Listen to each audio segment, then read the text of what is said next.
Viewers to my YouTube channel. In today's lesson, we are going to be looking at 5 compulsory post-utme mathematics questions. Okay, now the first question for today is what you are seeing on the board. The question says, if alpha and beta are the roots of the equation is x squared minus 10x plus what? 2 equals to 0. Now, find the value of 1 over alpha squared plus 1 over beta squared. How do you solve this question? Very easy. Remember, there's what we call nature of quadratic root. Okay, in the nature of quadratic root, we were told that we have sum of the root and what? Product of the root. So, if remember that the sum of the roots,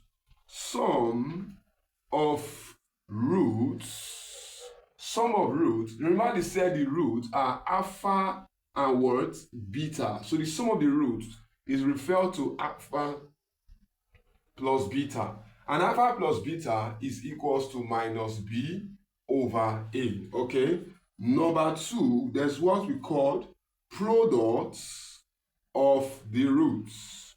The product of the root is alpha beta. That is to say, you are multiplying the root and is equals to c over what? A. So, in the terms of nature of root, we have sum of root and we have product of the root. Are we together? Now, so in this question, you weren't told to find the sum, otherwise we would have gotten the answer. Neither were we told to find the product, we would have gotten the answer likewise. But the question says that we should find the value of 1 over alpha squared plus 1 over beta squared. So whenever you are given a problem that does not express the sum and product of the root directly, all you have to do is to simplify the value that is given. So what we are going to do, we are going to simplify 1 over alpha squared plus 1 over beta squared. So if I have 1 over alpha squared plus 1 over beta squared, I'm going to take the LCM of alpha squared beta squared, and that will give me alpha squared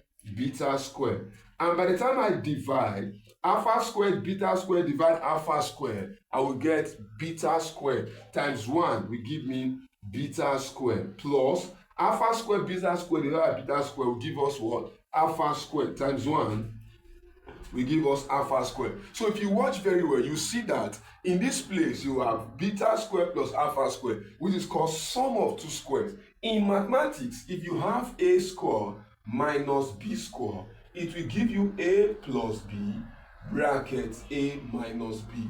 What do we call this? It is called difference of two squares. But if I have a square plus b square, it will give me a plus b all square minus 2ab. This is what we have. So difference of two squares is expressed this way, while sum of two squares is expressed this way. So let us express this word, this numerator, so that we have, if you have beta squared plus alpha squared, it will give you beta plus alpha all square minus 2 beta alpha. Okay, all over alpha square beta square will give us alpha beta all square. Wow. So at this point we have sum of the root, at this point we have product of the root, at this point we have product of the root. So it must be noted. Now that we have been able to simplify into sum and product, what do we have to do? Let's quickly go back to the quadratic equation. The equation says that x squared minus 10x plus 2 equals to what? 0. What is the value of a? Remember, there is a figure here that the coefficient of x squared is 1. So a is equals to what? 1. B is equals to what? Minus 10.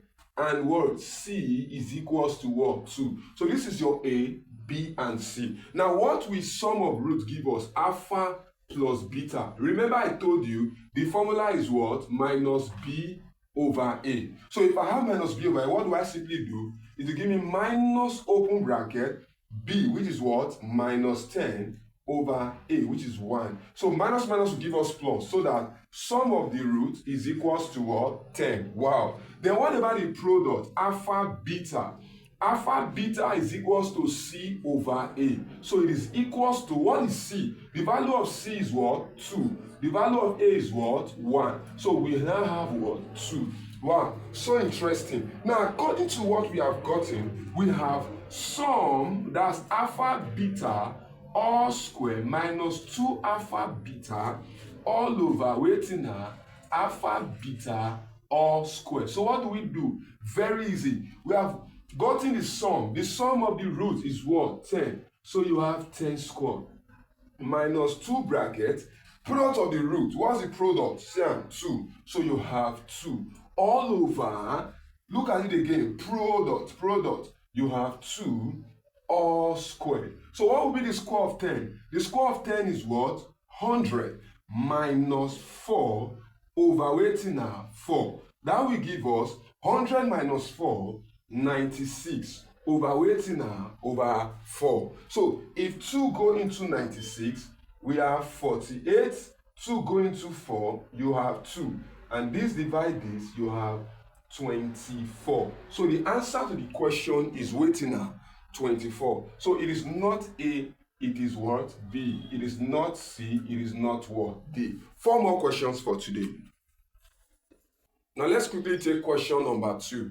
This question is gotten from the topic called differentiation. Okay? Now, they said if y is equals to x sine x, find d square y over dx square. Now, for those of you who you are not familiar with differentiation, if you differentiate sine x, it will give you cos x. So take note. If your y is sine x, it gives you cos x. If your y is cos x, it will give you minus sine x. Okay? And if your y is tan x, it will give you sec square x. Okay? So I want you to know that the differential value of sine x is cos x, while that of cos x is what? Minus sine x. And your tan x is sec square x. So it is very important that you know these 3 most important differential value. Now, according to the question on the board, they said if y is equals to x sine x, find the square y over what? Dx square. How will you solve it? Very easy. Now, don't forget that you are writing post-utme, so you should go to apply shortcut to solving problems like this. Okay? Now, you have x sine x. The rule that should be applied here is called product rule. Yes, it is called product rule because you are multiplying x with what? Sine x. That's why it's called product rule. So in product rule, we have that this guy is u, while this guy is what?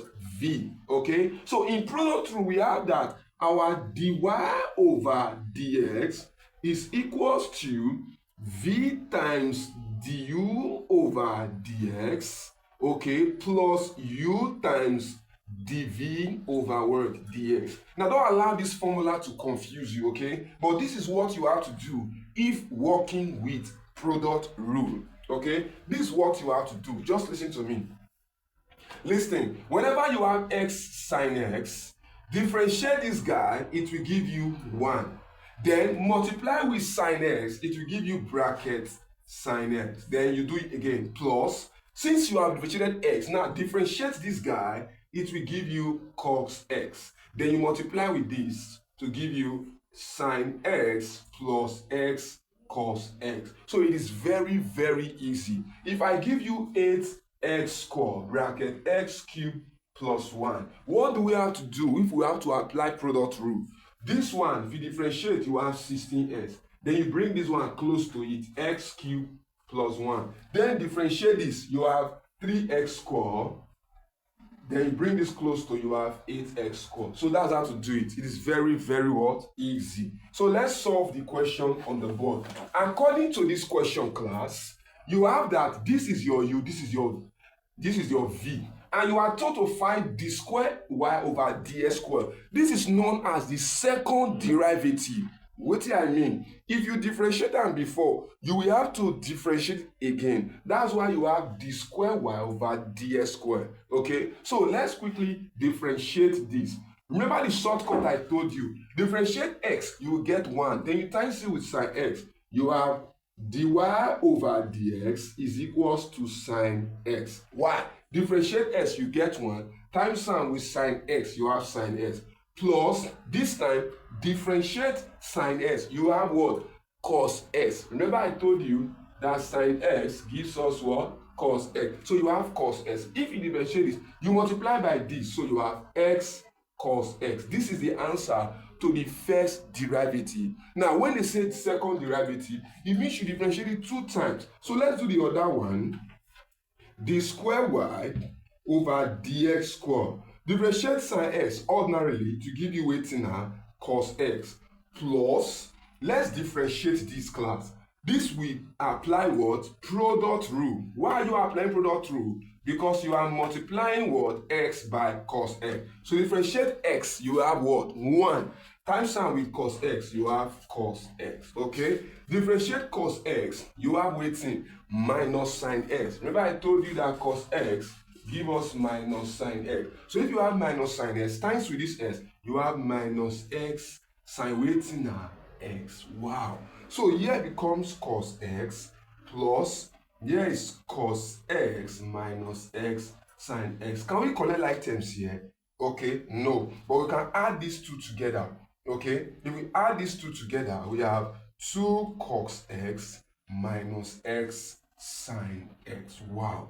This is the answer to the second derivative according to the question. So the answer is not A, the answer is not B, the answer is not C, the answer is what? D. 2 cos x minus x sine x. Okay. Let's take question number 3. Question number 3 is from a topic called integration.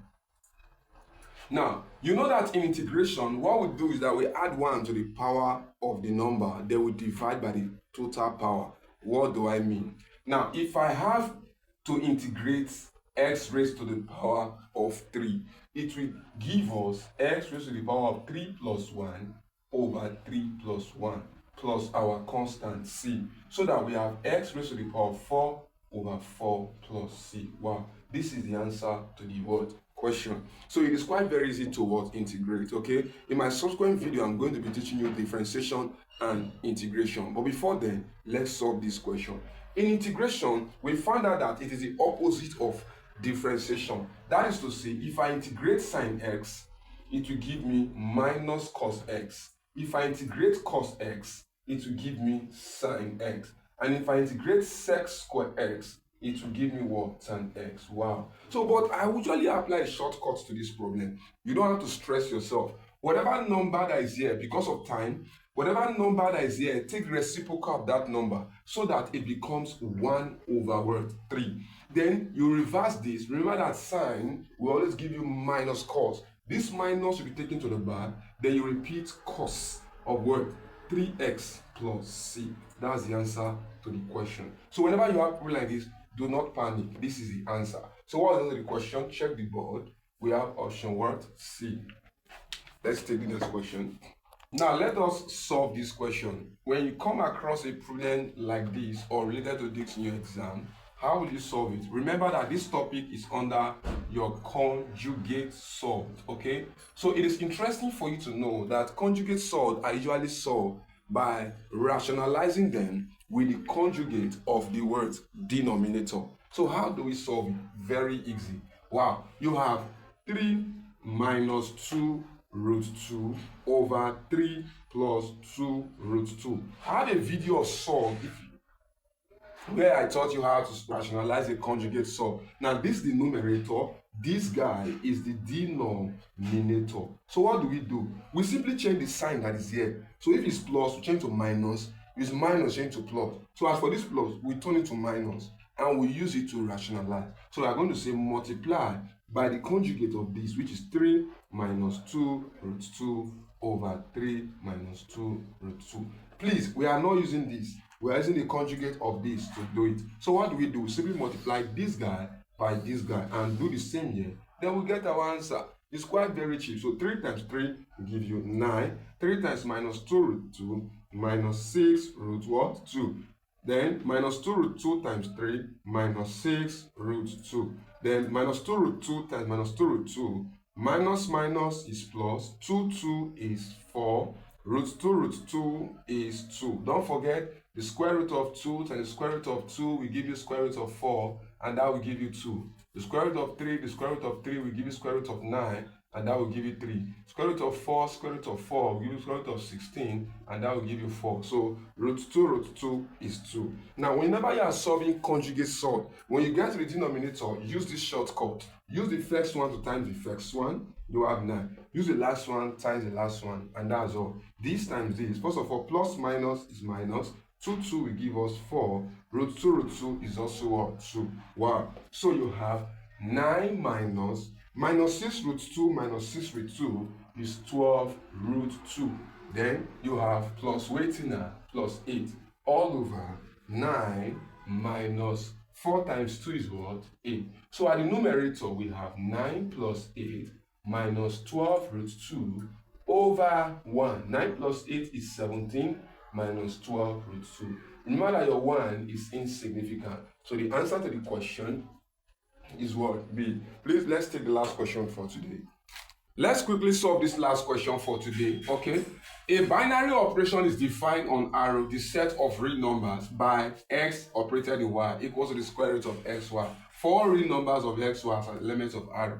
If 2 asterisk y is equals to 6, find the value of y. If you come across question in your exam, how do you solve it? Very easy.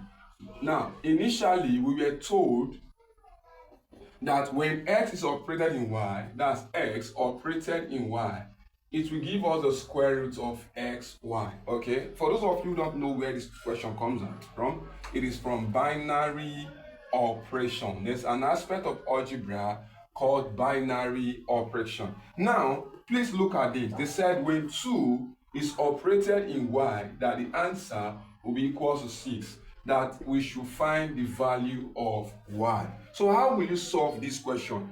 Very easy. Now, our x here is 2. Our y here remains 1. But when we substitute x as 2, y as 2, our answer becomes weighting at 6. So anywhere we see x in this algebra, put 2. Anywhere you see y, put y. Then your answer becomes 6. So what do? It becomes the square root of x is what? 2.